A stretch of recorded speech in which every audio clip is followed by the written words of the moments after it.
सुप्रभात। आप सबका मंगल हो। जय श्री सीताराम, जय श्री हनुमान जी महाराज, जय श्री अयोध्या धाम।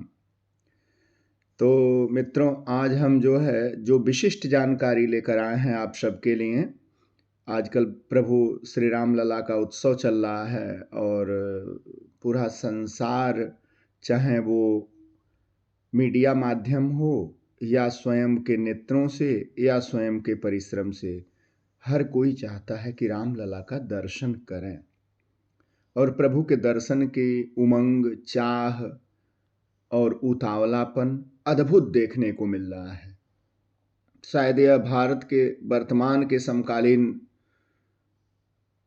समय का सबसे बड़ा उत्सव है और निर्विवाद रूप से सबसे बड़ा महोत्सव है, क्योंकि हम लोग अपने जीवन काल में पहली बार ऐसा उमंग और उत्साह देख रहे हैं और इसकी व्याख्या शब्दों में नहीं की जा सकती। तो मैं आज जो लेकर आया हूं, ये मेरा विषय है जिसकी चर्चा आजकल बहुत हो रही है। वो है प्रभु राम की आंखें। भगवान की आंखें कैसी हैं, इसकी जो चर्चा आजकल जन जन में है, चाहे वो चलचित्रों के माध्यम से, मीडिया के माध्यम से, छाया चित्रों के माध्यम से, यह जो लोग स्वयं प्रभु को देख के आ रहे हैं। तो भगवान की आंखें, कहा गया है, नव प्रगट प्रभु के नेत्र, सुंदर कमल सुहावने। प्रभु के नव प्रतिमा में जो नेत्र प्रकट हुए हैं, वो सहज ही दीवाना बना देते हैं। आप लोगों को आश्चर्य होगा कि जो लोग देख रहे हैं प्रतिमा को, पावनपुरी अयोध्या में प्रभु विराजमान हो चुके हैं और आप सभी भगवान के दर्शन हेतु उत्साह उमंग के साथ मन के अंतःपुर से एक युद्ध लड़ रहे हैं। सही बताएं तो उत्साह उमंग के साथ साथ मन के अंतरपुर में एक युद्ध चल रहा है। युद्ध कैसा है? तो कान और नेत्र ये आपस में लड़ रहे हैं। अब देखो, इसे सहज भाव से लें। आप देखें तो कान सुन रहा है, भगवान की प्रशंसा सुनता है, बातें सुनता है, तो आंखों तक सूचना भेजता है। सुन के आंखें बार बार बेचैन हैं कि हम देखें, भगवान को हम देखना चाहते हैं। और आंख जब बार बार कहती है कि नहीं नहीं हम भगवान को देखना चाहते हैं, तो कान कहता है चल मैंने तो सुन लिया, मैं तो ठीक हूं। तो आंख कहती है नहीं नहीं मुझे देखना भी है। तो वहीं मन कहता है कि देखो मेरी बेचैनी मत बढ़ाओ दोनों मिलके, नहीं तो मेरा धैर्य छूट जाएगा और मैं भाग जाऊंगा। तो प्रत्येक जनमानस में जो धर्मावलंबी हैं और प्रभु के किंकर हैं, उन सबके मन में यह भावना चल रही है। ऐसी स्थिति है। अच्छा, तो सबसे पहले महत्वपूर्ण यह बात है कि प्रभु की आंखें, प्रभु श्री राम की आंखें, जिन्होंने भी देखा है वह देख रहे हैं, वह देखने जा रहे हैं, चाहे वो मीडिया के माध्यम से है या स्वयं के द्वारा, सभी सम्मोहित होते जा रहे हैं। कुछ लोग प्रभु के नवीनतम विग्रह के नेत्रों की तुलना ठाकुर बांके बिहारी जी व भगवान तिरुपति तिरुमाला के नेत्रों से कर रहे हैं। अब ठाकुर बांके बिहारी की बात करूं तो भगवान बांके बिहारी मंदिर में पर्दा लगा रहता है। हर 2 मिनट पर पर्दा हटता है और लगता रहता है। जो भी लोग बांके बिहारी गए होंगे उन्होंने इस घटना को देखा होगा।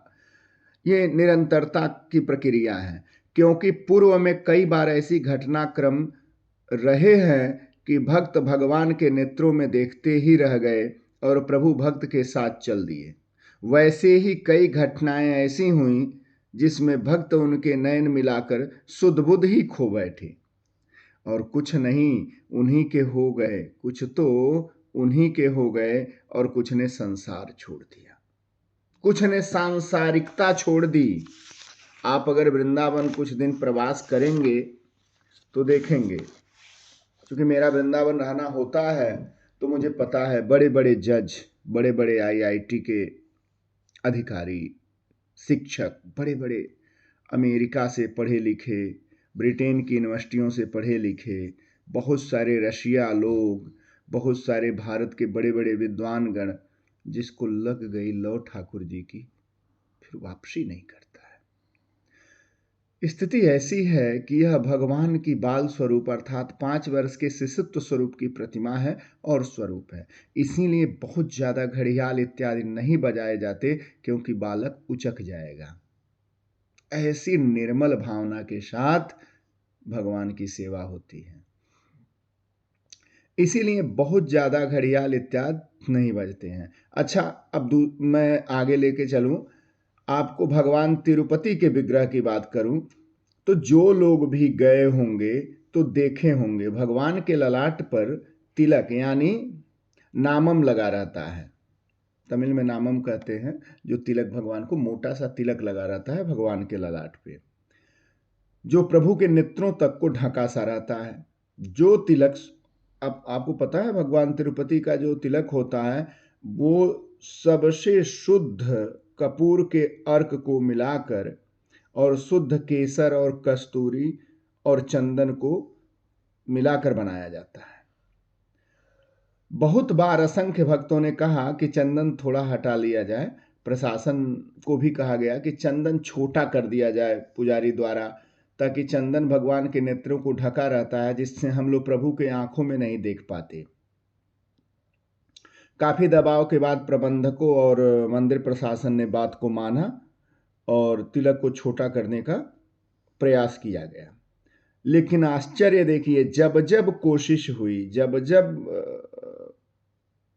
तिलक को छोटा करने का प्रयास किया गया, तब तक तिरुपति भगवान में तिरुमाला के प्रशासन ने देखा कि वहां के भीड़ में, मंदिर के प्रांगण में, चूंकि बहुत बड़ा है तिरुमाला मंदिर, तो बार बार उपद्रव हुआ। कोई न कोई जो है दुर्घटना वहां हुई, हादसे होने लगे अचानक। तो जब जब ऐसा किया गया तब तब घटनाएं हुई, इसलिए प्रशासन किसी भी प्रकार की छेड़छाड़ को बंद कर दिया। तब से जो है बिल्कुल छेड़छाड़ नहीं होता है। भगवान का तिलक जैसा चला आ रहा है परंपरा में, वैसा ही होता है। अब हम सबके और अपने प्रभु राम की तरफ चलते हैं, जिन्हें आदिकाल से ही कमल नयन कहा जाता है। अब मैं भगवान की आंखें इतनी सुंदर क्यों हैं इधर लेके चलता हूं।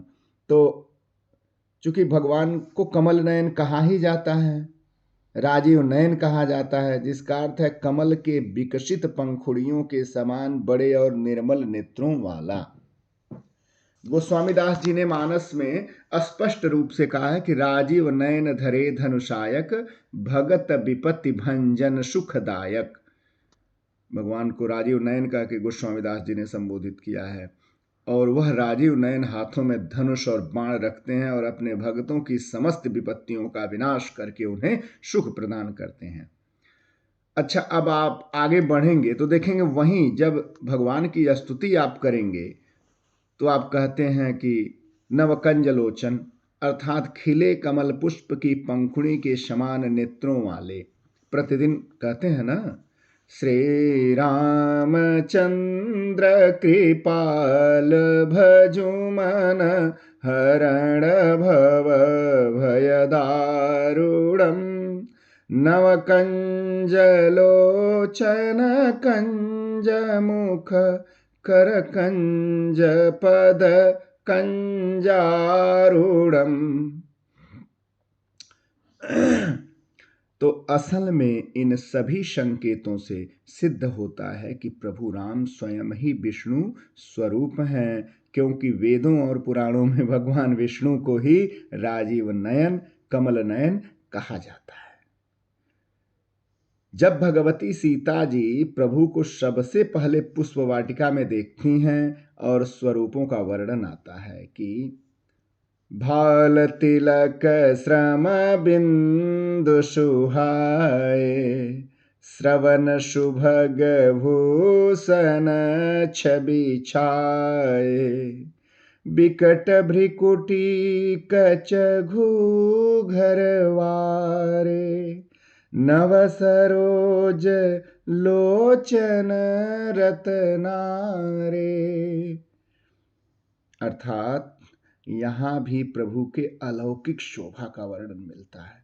जिनमें स्पष्ट होता है कि भगवान के नेत्र नए विकसित लाल कमल के समान हैं, रत्नारे हैं, अर्थात लाल हैं। तो इस प्रकार मित्रों, भगवान के इस सुंदर नेत्रों का दर्शन करने आज आप लोग जो अयोध्यापुरी में प्रवेश करते हैं, तो जी भर के भगवान को निहारिए, क्योंकि भगवान के नेत्रों के दर्शन मात्र से ही मनुष्य पाप मुक्त हो जाता है।